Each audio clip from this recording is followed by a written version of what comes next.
All right, guys, what's up? Welcome back to our daily live feed. As you guys are logging on, if you'd like to come work with me, suitsandposing.com is where you have to go. We do hair, makeup, suits and posing, all the fun stuff when it comes to competing.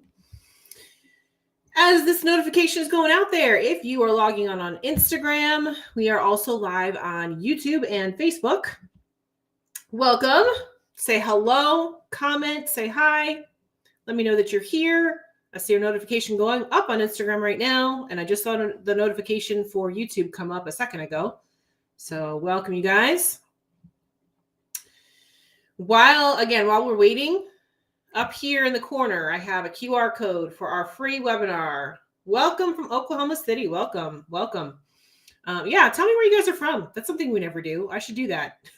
I should ask where you guys are from. Go ahead and type in there and tell me where you're logging in from. I know we have people that come in from around the world, so it's pretty cool. What's up, Jared? What's up? So this is our free webinar right here. We do this every Thursday, and what this is about right here is it teaches you for free how to create a winning competition suit. And I also give you a really, really good deal on your competition suit if you join. So if you're looking for a suit sometime in the near future, this is a fantastic opportunity for you right here. Just scan that QR code right there for that free webinar. Or you can go over to suitsandposing.com. It's the same thing. Suitsandposing.com will take you there. Okay. So we got Seattle, we got Orlando. Jared, I know you're here in Virginia. Next QR code I'm going to put up, and this is the one I'm going to keep up for a little bit. Let's see. It's this one right here. This is for our Spotify channel. So this is one that you want to be following for the next couple of weeks. Okay. So starting, next week is Pittsburgh Pro, and then we have the New York Pro after that.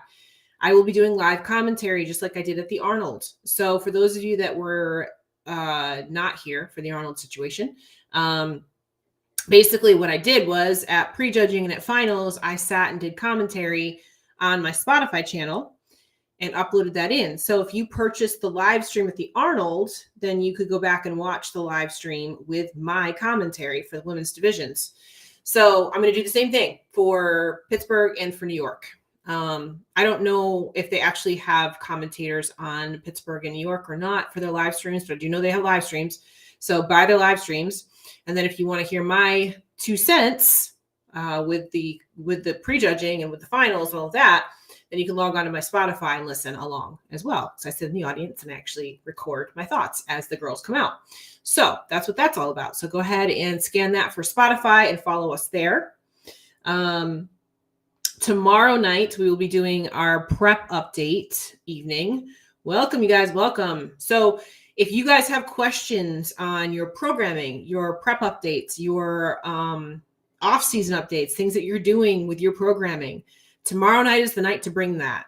Okay, we're going to do that. We do that every Thursday when I'm in town. Next week and Thursday and the following week, since I'll be at the shows, I won't be able to do them on those Thursday nights. But with that said, we're going to back it up because we don't have a show to preview this week. So tonight, we are actually going to do a little bit of a different kind of topic. Okay, typically what we do at this time on Wednesdays is we preview the upcoming shows. But the shows this coming weekend, there's a Masters Pro Bikini show. And there's I think there's a women's physique show, but there's no open bikini and there's no open wellness. So we're not previewing any shows this week. So what I wanted to do instead was I wanted to cover a topic that I get asked about all the time. What's up, Raven? And that is, when should I do a show? Okay. So we're going to start from, being a new competitor all the way up into the pro league, because the strategy changes as you go through and your physique changes and your goals change and things like that. So let's say, for example, if you guys are on this live feed right now, let's say that you're a brand new competitor. Okay. Say you've never competed before, and you just don't know when to actually do a show. You don't know if you're ready. You don't know if you're ever going to be ready, all those kinds of things. So if you are a first-time competitor, the first thing I think is, if you're going to enter into any division, you should have been lifting for a decent amount of time. Okay. So it used to be 10 years ago that bikini was like a bar bikini contest. So you could step on stage after just dieting for a couple of weeks and do pretty well, because it was like a Hooters girl. That's what they're looking for. That's what it was kind of formulated for, that kind of look. It's not that at all anymore. You guys know that if you've been on this channel at all for any period of time, you know the bikini girls lift, and they lift hard, they lift heavy. I would even go so far as to say that that bikini is probably the only division where you can be a natural IFBB pro. Now, there are some exceptions. I know there are some wellness girls that are natural. I know there are some figure girls that are natural, but it's like one or two, you know, not across the board. Bikini is a different story. So in order for you to be a competitive bikini competitor, somebody who can actually win at the local level, you should have been lifting for at least a couple of years at that point. Okay. If you're just starting out in the gym and you haven't been lifting and things like that, you need to get some time under your belt. You need to go and lift, because these girls that are getting on even the local stages have been lifting for a while. Okay. The buzz words right now, like in the industry, is that if you are a bikini pro, you have a 5-year physique, meaning that you've been working towards that for 5 years. You've been lifting towards a bikini physique for 5 years. Right. And then as you become a pro, then it becomes more and more and more at that point. Okay. And depending on lots of other things. Right. So if you are brand new to this sport, if you are brand new and you just want to jump on stage, by all means, jump on stage. If you want to be competitive, it's a completely different story. Okay. If you want to be competitive and get on stage and actually win something, you should have been lifting and actually actively going towards this type of physique for at least a year or two, at least. Okay. Now, caveat to that also is if you've been an athlete your whole life. There's a lot of girls out there that have just been athletes, that have been, you know, look at Ashley Kaltwasser. She's always been an athlete. She was a D1 track athlete in college. That's why she has the look that she has. Even before she competed, she looked like an athlete. And that's because she played sports. So if you're one of these girls, that has been in sports your whole life, has been in athletics your whole life, you may not need to go into the weight room for a couple of years in order to be competitive on a bikini stage. You may just need to diet, right? You may just need a diet. So all of this goes back to, you should have some decent time in the weight room before you actually decide to compete in a show. Okay. And when I say decent time in the weight room, I mean training intensity as well. Some of you, I won't name names, but I've seen y'all work out. Some of you do not train with intensity. Some of you do not go into the gym to train. You go into the gym to get your workout done, to say you did it, and then you leave, right? That does not produce results in this bodybuilding world, especially as a female. As a female, your nutrition and your training need to be on 100%. Okay. So if you don't have a coach that specializes in bodybuilding, you need to get a coach that specializes in bodybuilding. Right, Jared? Jared's a trainer. He knows. Training intensity is a big deal, you guys. It's a big deal. Okay. If you want to be competitive, even in bikini, you better be hitting the weights hard. You better be doing progressive overload. You better be going in there and being done when you're done, right? You should be trying to hit new goals, new PRs, new this, new that every single time that you go into the gym. Yeah, put your phone down in the gym. Yes, absolutely. 100%. If you're not doing those things, you are going to get beat when you step on stage. You are 100% going to get beat. Okay. And that's just your training, let alone your nutrition, right? Your nutrition needs to be on point too. Okay. Your nutrition needs to be on point too.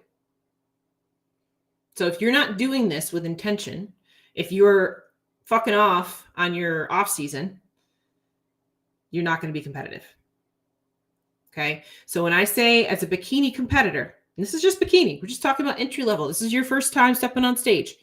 As a bikini competitor, you better have intentional training and intentional dieting for at least a couple of years before you step on stage if you want to be competitive. Okay. Now, again, there's the other side of that. If you just want to get on stage for the experience, if you're doing it to do a transformation, if you're doing it because you just want to prove to yourself that you can do it, that's completely different. Get on stage by all means. Get on stage, rip that Band-Aid off, get up there. Okay. But I'm talking about if you want to actually be competitive, if you actually want to win. Okay. They're two very, very different things. And neither one of those answers is wrong, right? If you're just getting on there to try to prove to yourself you can do it and things like that, I 100% appreciate that, can understand that. But I can also tell you this. I have never, ever met a competitor who has stepped on stage to just do it for the experience and has been happy that they lose. Nobody who is a true competitor, who is competitive and competitive by nature, nobody likes to lose. Nobody. You can sit and you can make up a story for Instagram, right? But at the end of the day, I hope that you're going into these shows to try to win them. And myself, doing what I do with posing coaching and things like that, my job is to be honest with you and tell you if I think you are going to be competitive or if I think you're not. Now, again, I'm going to be a little bit nicer to you if it's your first show, because whatever, it's your first show. You know, you got to get on stage at some point. You got to rip the Band-Aid off. Like I said, you got to rip that Band-Aid off. You got to give it a shot. You got to get up there and see where you are and then go from there. Okay. But after that first show, let's say you get on stage for your first show and you get your ass completely handed to you and you're not happy about it. You're upset, right? I would not be doing my job if I told you, go ahead and do another one. No, my job is to tell you what you need to fix so that when you get on stage the next time, you don't get your ass handed to you. Okay. And again, I don't do training and diet, but I know a lot of your coaches, right? And your coaches had better be honest with you too. How many of you guys have a coach out there that is honest with you? How many of you guys have a coach out there that is honest with you? You'll know real quick if your coach is honest with you if you get on stage and something happens completely separate from what they told you was going to happen. Right? I use this example all the time of myself from last year. My coach is Jamie D. Bernard, and I wanted to do New York Pro. That was my goal. I really wanted to do New York Pro. I had a personal vendetta. I needed to get some personal redemption and things like that. But she told me she thought that was a really aggressive goal and that she thought that it would be a better idea for me to do a smaller show, blah, blah, blah, blah, blah. She told me all of that ahead of time, right? So when I went into New York, I wasn't going in there with like rose-colored glasses, right? I knew what I was stepping up against. I knew why I was doing it. I had a reason behind it. I wasn't going in to win the show. You know, I was going in for my own reasons. And that's okay too. Like I said, those kinds of things are okay too. But you better have an honest coach that tells you the truth. And she did. She told me the truth straight up before I ever even stepped on stage, right? We already knew what my feedback was going to be before I ever even stepped on stage, right? So make sure you have somebody in your corner that is pointing you in the right direction. And if your coach is telling you something completely different than what the judges are telling you as feedback, you might need a new coach. You might need a new coach if they are not listening to the judges or if they're telling you what the judges are telling you is wrong or whatever. Hate to break it to you, but the judges are the ones judging you. They're the ones that tell you if you win or if you lose. So they can't be wrong all the time. Just saying. Just saying. So again, let's go back. So let's say, okay, we've finally done this. We've ripped the Band-Aid off. We've done the first show.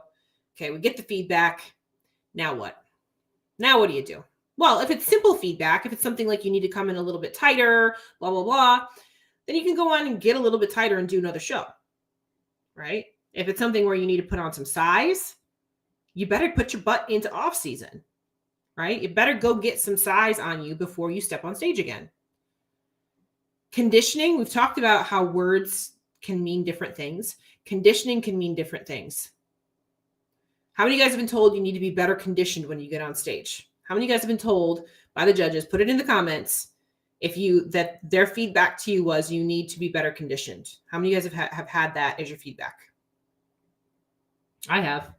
I'll give it a second. Let's see if any of you guys have heard that as your feedback.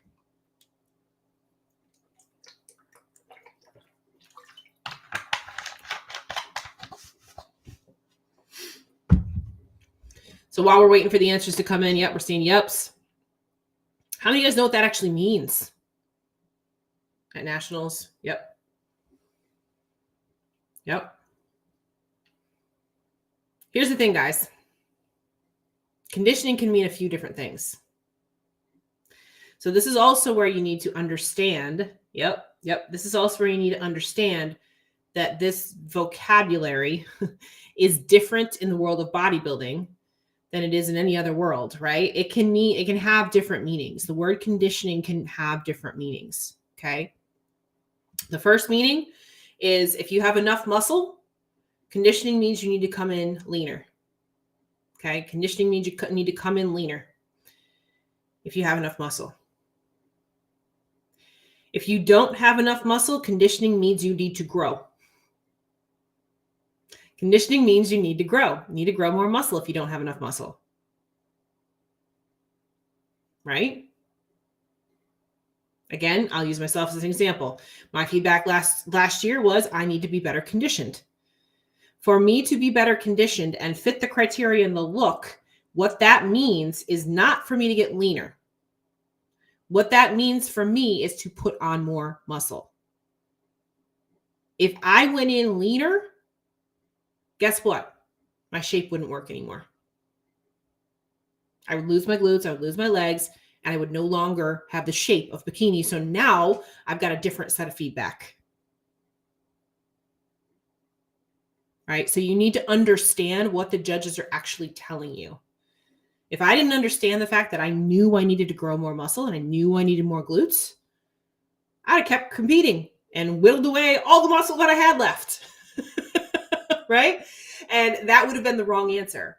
So again, this is why you need to have these conversations with your coach, and your coach needs to understand the criteria, and your coach needs to understand the vocabulary of this sport, right? So these are the things you have to take into account if you've already done a show. Okay, so let's say that's what your feedback is after you've done a show. Okay, if you're lean, let's say you're lean enough and your hamstring tie-ins are still not showing, you know why? It's not because you have to get leaner. It's because you don't have enough muscle back there to show them. It's because you need to go grow. Just had a girl that competed this past weekend. I've been working with her on her posing. And that's her case. She was definitely conditioned enough. She was tight enough, all of that. But she needs more muscle in order to get her glutes and her hamstrings to pop. She needs more muscle back there. If she kept dieting, she would have wasted away to nothing. Right? So these are the things you need to understand, right? And these are the things that are going to determine when you go into your next show. So, okay, we've just done that. We've just done our first show. We've got our feedback. We know that conditioning is our feedback, and we need to put some size on. So how long do you stay in an off season? And I'll tell you real quick, there's no right answer to this. It is highly dependent upon you. It is dependent on how your body is going to respond to your training. It is dependent upon how your body is going to respond to your diet. It is dependent upon your training intensity, like we were just talking about earlier. It's dependent on how hard you want to work. Just because you take time off stage does not mean you are making improvements. Just because you are no longer in a caloric deficit does not mean you are putting on muscle. I see this happen all the time.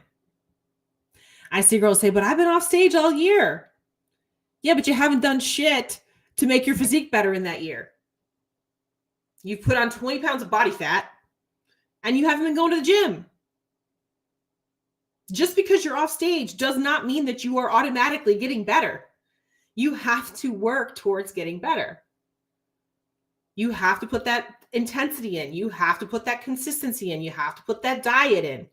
All of those things still have to be there in order for you to improve. And then on top of that, as females, we got to make sure that our hormones are in check, our sleep is in check, our stress levels are in check. All of those things matter towards making improvements. And if they're not on, you're not going to be better in a year. And conversely, If you do all of those things right, your body could transform really fast. If you do all of those things right, you could see some dramatic changes very, very quickly. But it's up to you and how much focus and work you put into it. Prep only reveals what you did in the improvement season. Yep. Those who didn't do the right things were in the off season. There you go. That's a great way to put it. Off season. That's a good way to switch those two words, right? Off season is when you don't do shit to make yourself better, right? Improvement season is where you are actively working towards your physique improvements. If you have a very good, solid improvement season, you can come back looking phenomenal in a year. When I first started competing, that's what I did. When I first started competing in figure. Figure back then looked like bikini now. I had some decent muscle. I was okay. Like I had some good shape.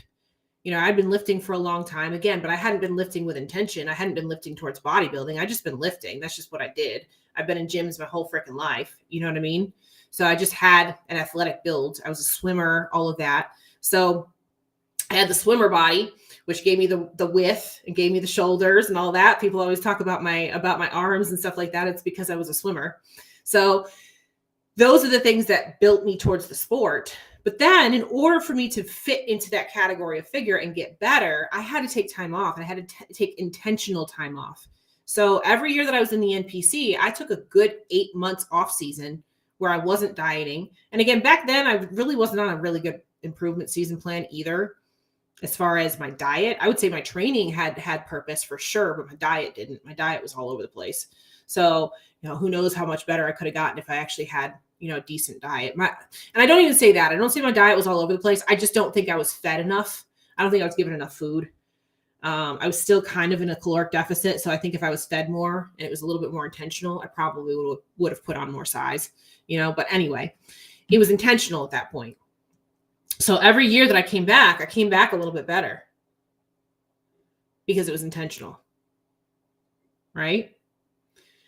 I've seen dramatic changes just a few months of training towards stepping on stage. Yeah. And that's the other thing too. Like I said, if you are putting everything into it, you're putting your all into it, you can see dramatic changes very, very quickly.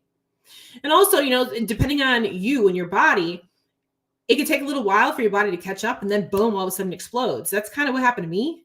And I've talked about this a few times, you know, that my body just started really responding very, very well in January. And a lot of reasons for that. And I think it all goes back to me actually catching COVID. So I won't go into that whole story again, but I think that's one of the reasons why my body just all of a sudden started responding really well. But anyway, it can also happen like that. But again, it needs to be intentional.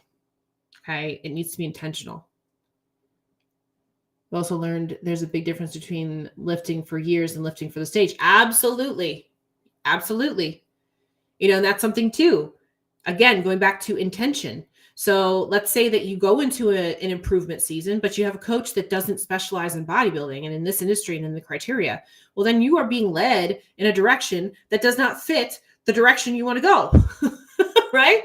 I hear this all the time. Girls go into their off season and they start powerlifting and doing strongman stuff. I'm like, you do realize when you do that stuff that you're growing your waistline and you want to be in bikini where you want your waistline to be like this. I'm like, you do realize that is counterproductive, right? Like you do realize that that's not going to help you get towards your goal, right? Yeah, no more chest days, right? Yeah. You need to understand that bodybuilding is about how much you look like you can lift, not how much you actually can lift, right? You want to look like you're super strong. You want to look like a superhero, but that doesn't mean you actually are one. Aesthetics versus strength and power, two very, very different goals. Very, very different goals, right? And again, I don't think there's any one perfect way of training for any one person. I think it depends on you and your body and things and how you train and all those kinds of things. But it needs to be with the intention of the aesthetics, right? If your intention is to be strong, that's cool, but you're in the wrong sport, right? You're in the wrong sport. I got a hair on me. There we go. Go to powerlifting, go to bodybuilding, or go to strongman, go to CrossFit, whatever. If being athletic is what you want to do, because to be perfectly honest with you, that's not bodybuilding. That's not the sport. It's just not.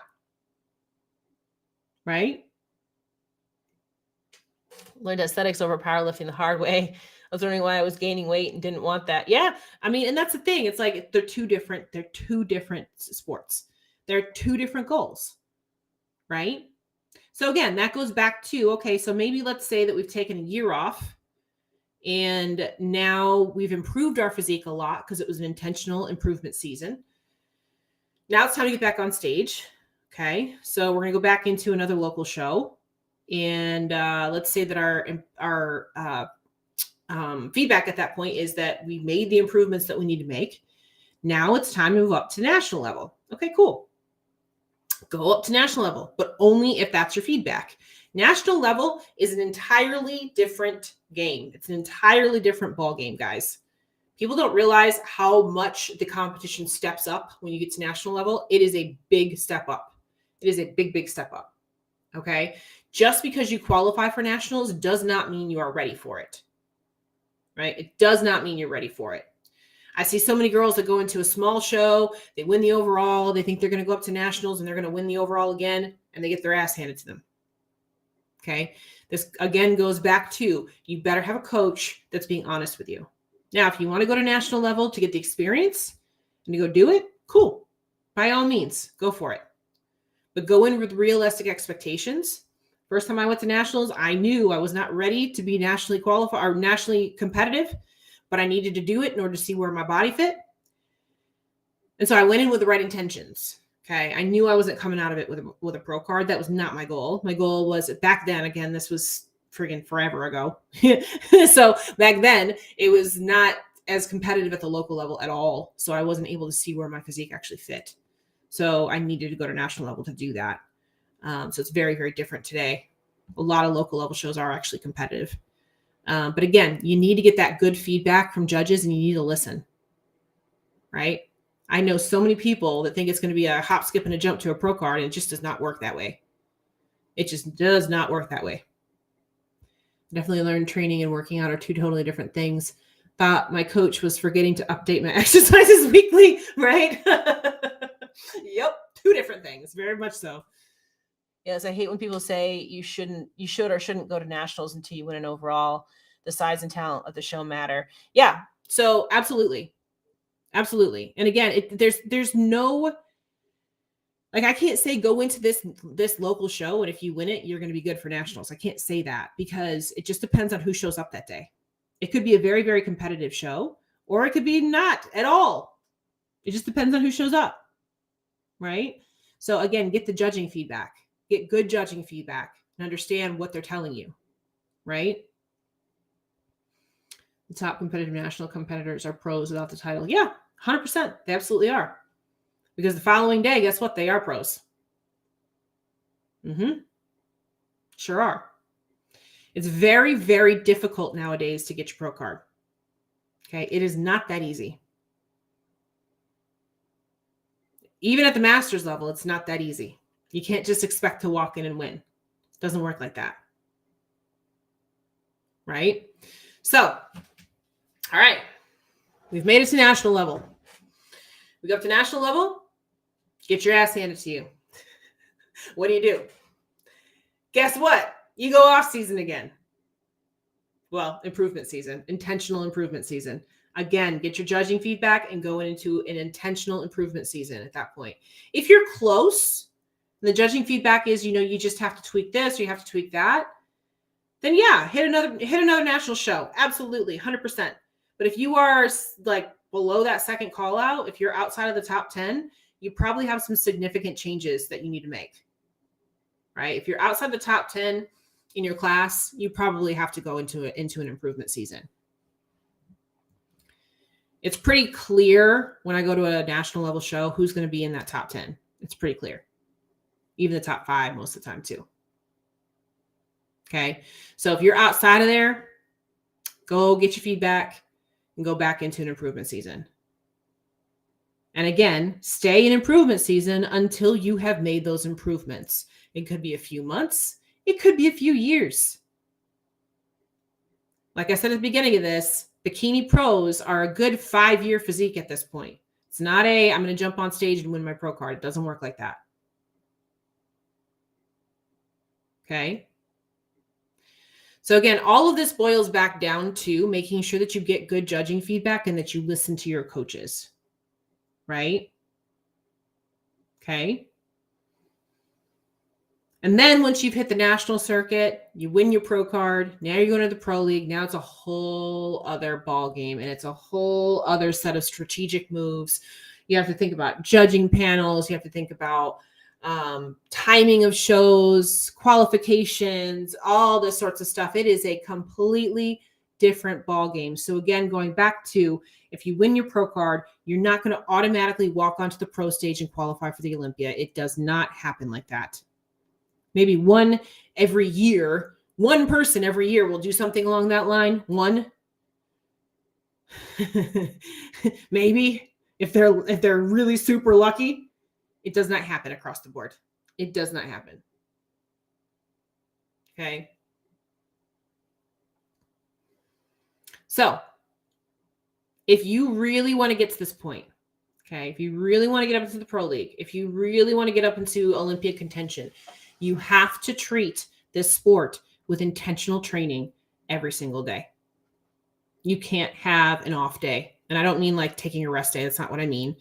You can't have a day where you just don't want to do it. You got to go do it. Because guess what? There's other people waking up that don't want to do it, and they go do it. So they're beating you if you don't. Okay. And taking this all the way back to the beginning, if you're just doing this for the experience and to have fun, it is different. Do it. Have a great time. Enjoy yourself. Enjoy the journey of it, the process of it. Enjoy who you become in the process of it. That is absolutely 100% acceptable. But if you want to be a pro, and if you want to be some of the best athletes in the world in this particular sport, you better treat it that way. And be intentional every single day. Every single day, be intentional. Because for every day that you say, well, I'm just not going to do it today because I don't feel like it. I want to go, I just want to go hang out and drink or whatever, blah, blah, blah. For every day that you do that, there's somebody out there that's not.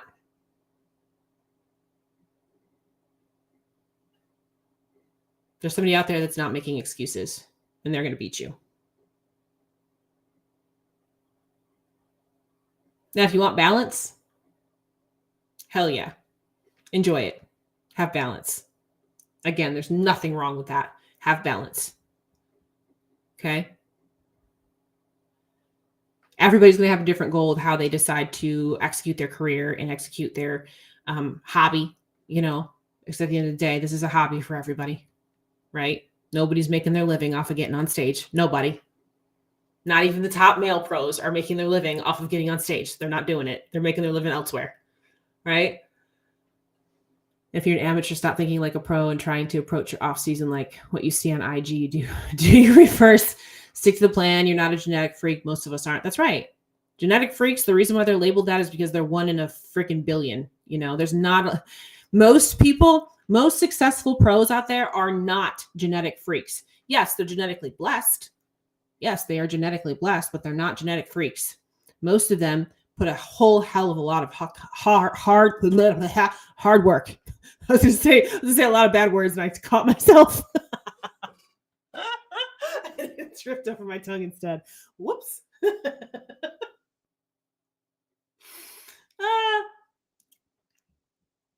So again, at some point you do have to rip the Band-Aid off and get on stage and do it. But then once you do, then you got to be strategic and you have to be intentional about how you do things. Okay. Make sure you have a plan. Make sure you have everything thought out. Make sure that you are putting 100% in every single day. It's about consistency and discipline. It's not motivation. I hate that. I need motivation. No, you don't. You just need to get up and do it. Okay. Motivational speeches are cool and everything like that, but it's just a friggin' feeling. And at the end of the day, bodybuilding is not about feelings. It's about getting up and doing the same damn thing every single day. That's what it's about. It's about consistency and discipline.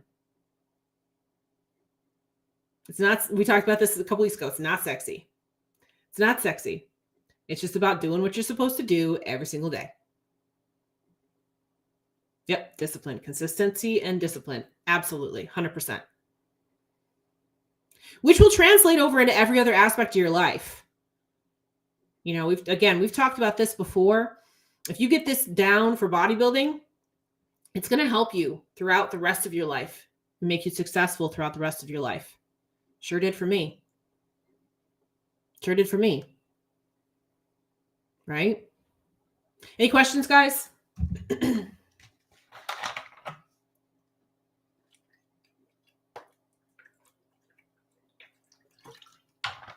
I always want to leave it open for questions for a few minutes. And while we're doing that, I'll go over the QR codes again. So if you're here with me on YouTube, so Spotify right here, make sure you scan this QR code. Follow us on Spotify because that's where you're going to get the updates from Pittsburgh and from New York. It's through Spotify. Anytime we're at a live show, if I'm on the live commentary, like the actual stream, then get the stream. But I'm not on the live stream for these two shows. So you'll get your updates here through Spotify, right? So go ahead and follow there. Let's see, I'll put up the next QR code, which is suitsandposing.com for our suit webinar. If you need a suit, this is a free webinar right here where I teach you how to create your own winning suit right here. We'll give you a great deal on a suit too. As a trainer, I get to see how people move in other areas of their lives, and it helps me see what they might be like in this journey. Yeah, that's absolutely true. You know, they always say you can't change a tiger's stripes, right? So however you are in your daily life is how you're going to be in this sport, and vice versa. Okay. Bodybuilding can be a huge addition in a positive way to your daily life. It can absolutely create great discipline and, like we said, discipline, consistency, lots of really good habits for you, you know, that will go way beyond the stage. But if you're not good at that in your real life already, at least a little bit, you may not be a great bodybuilder either. Just saying, you need that stuff in order to be good at the sport. You do. You need that stuff. So the final QR code I'm going to put up here now is for our website, which is seanscouturecuties.com.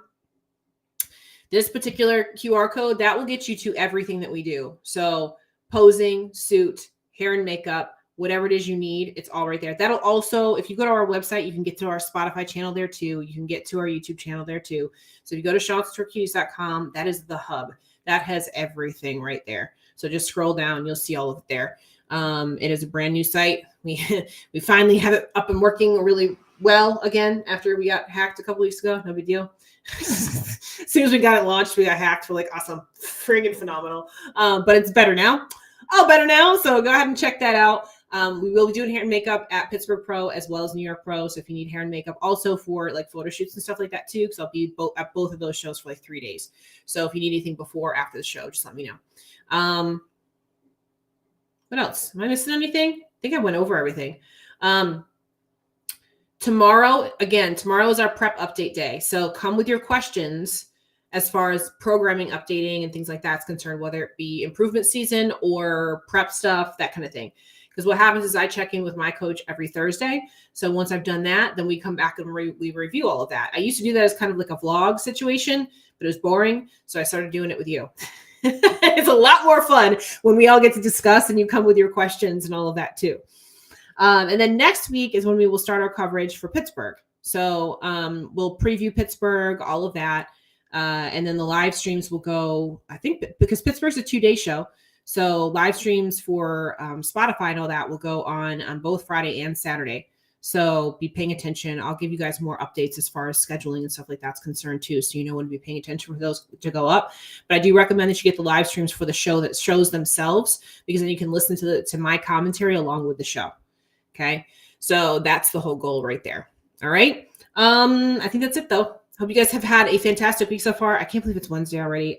It's coming crazy. Sundays with Sean. We have one at the very last Sunday of this month. So go ahead and sign up. It is open to sign up. I think it's the 28th.